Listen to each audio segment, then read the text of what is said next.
All right, my friends, let's talk about quadratic inequalities. So when our quadratic inequalities are happening, we are graphing the same way we would a regular equation. However, we are going to be shading it, and our line type will be different for our parabola depending on what our inequality is doing. So let's just go ahead and graph the plotted coordinate points. So to do that, we must identify what form we're in. What form are we in? Brilliant. Standard form. It's in standard form, which means my vertex, so I can graph this, is not given, which means I have to do the hard part. The only hard thing about this lesson is knowing to do our axis of symmetry. X is equal to negative b all over 2a. We must know that formula. It is super important. My x is equal to negative b all over 2a. My b value is negative 2. This is b. My a value, we'll talk about in a second. So I got negative times negative 2 for my b. This is negative b. All over 2 times 1 for my a value.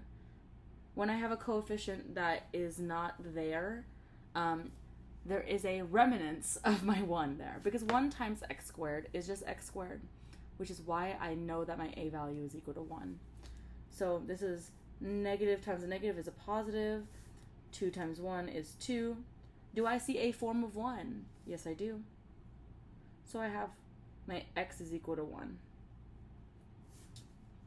And then from there, I can plug my x value in to my inequality. It is not an equation, it's an inequality. So it's y is greater than 1 squared minus 2 times 1 minus 3.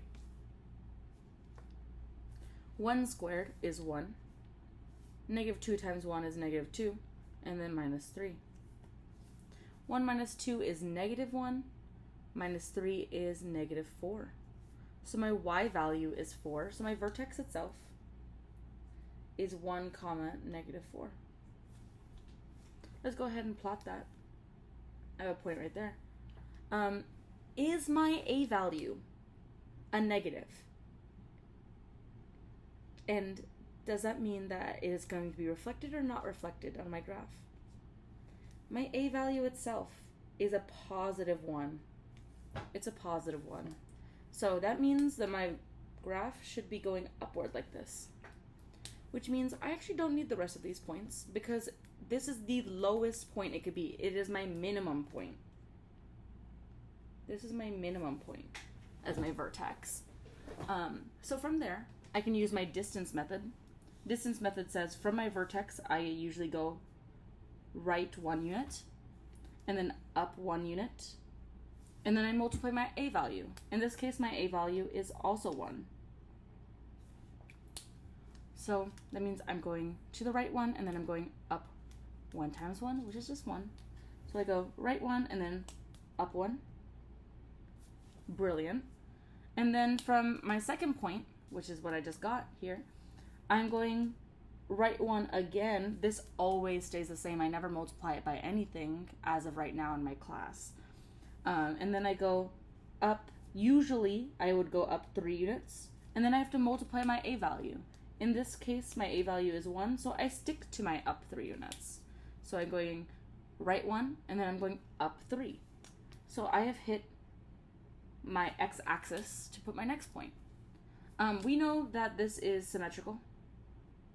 So once I found these 2 points, I can do the same thing on the other side.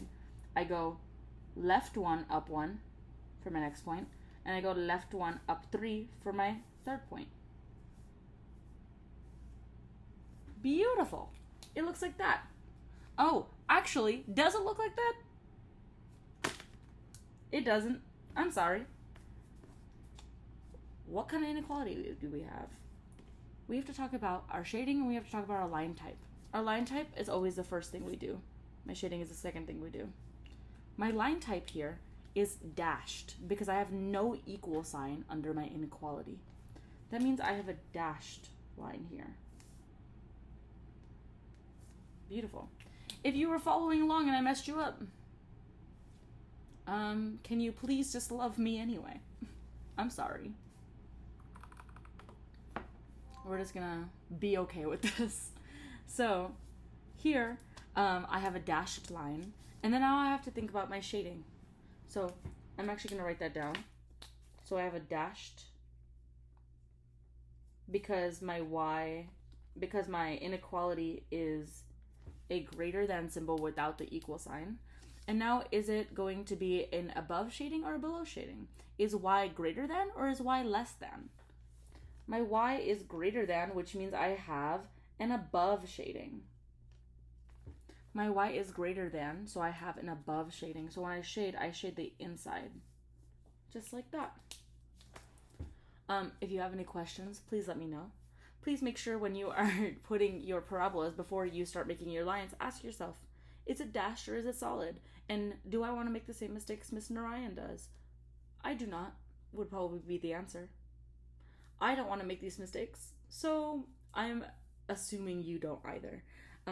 If you have any questions, you know where to find me. Until then, just know that your mind is limitless and you can do anything. Have a great day.